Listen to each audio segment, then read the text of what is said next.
Godda kvöldið frá Vestmannaeyjum. About 150 years ago, langa mamma, my great-great-grandmother, left from this very spot following Mormon missionaries with her family, and over the course of 50 years, about 400 other Westman Islanders to settle in Spanish Fork, Utah. And now, almost 150 years later, I am finally making it back to the place she was born and where she lived with her family before starting a new family in Utah. So I'm going to give you a little tour of the place, and then we'll talk linguistics. Off in the distance, you can see the town. I think somewhere around 4,000 people live down there. Immediately below me is where I'm staying, and where a week from now the Westman Islands will hold an annual festival where some 20,000 Icelanders and foreigners come to this tiny little island to have a crazy big festival. I hear it's bananas. And up north, you can see a couple other small islands. The Westman Islands are an archipelago, and way to the north, you can see the Iceland mainland. And surrounding the Westman Islands, there are also several other small islands, and far in this direction, you would eventually run into North America. So, the big island here is called Heimaey, and it's of importance for the linguistic discussion for today, because Heimaey is a compound word. Compound words being one of the scary things about Icelandic.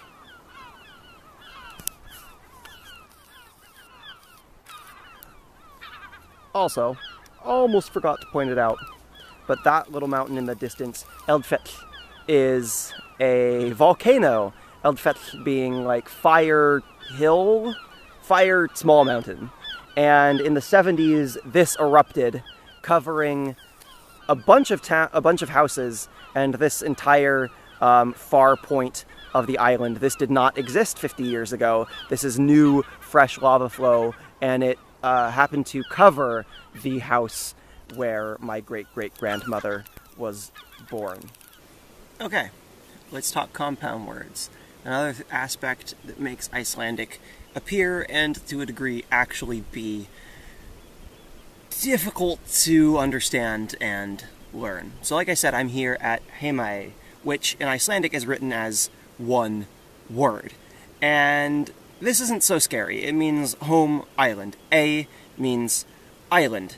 Side note, the A part is also found in Eyja, another word for island, and that word is actually cognate with the Greek aqua, and used to be part of a word Eyjaland, which had the sense of like water surrounding land, to get the sense of an island. Old English used to have this word as well, Eyland, and it had the same connotation. But then when the French showed up and they had this word isle, which sounded really similar, a lot of people figured, well, to be fancy like the French, we should probably stick a silent S into our Eyland, and thus we got island with that funky silent S. So even though island and isle appear to be really similar, they're actually not like linguistically related at all. Our island with the funky S is related to the Eyja and A of Icelandic, Old Norse, and the Germanic languages. So Heimaey means home island, and basically all the islands in this area will be something A, something island. And this sort of thing you see all the time in Iceland. Something is something A, or something Ness, Snæfellsnes, Bornes, which are peninsulas.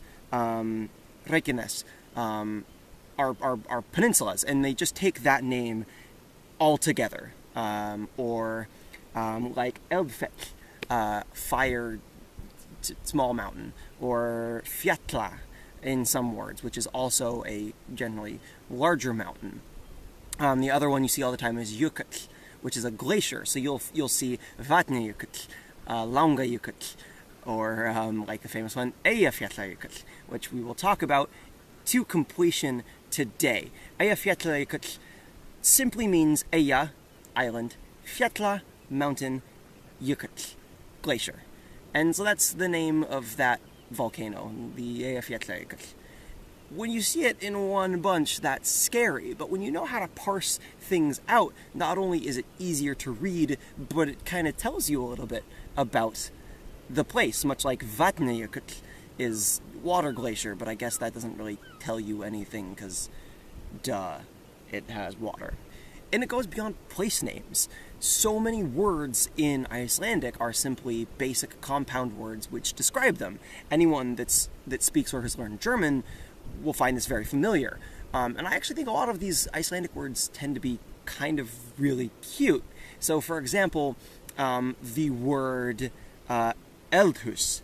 You might recognize the eld part from eldfell, which is fire, and hus, as the name would sound, is house, and a firehouse is where they used to cook their food. And so to this day, the firehouse is the kitchen.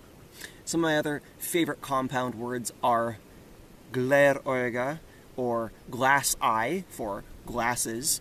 You also have munvat, or mouth water, which is your saliva. There are a bunch of really fun compound words with the word vél, which is machine. So an airplane is a flugvél, or a flying machine.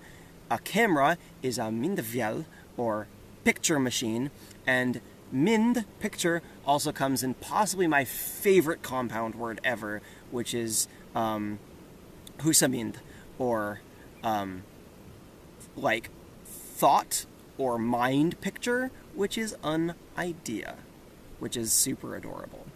And so the compoundy wordiness is kind of a positive and a negative in Icelandic. It's good because the words tell you what they are. You don't have to completely know this new thing. You just have to know the individual words, and you can kind of guess at what that word might be, what it might be describing. The bad thing is learning new words, if you don't know those compound words, are just obnoxiously giant and hard to learn.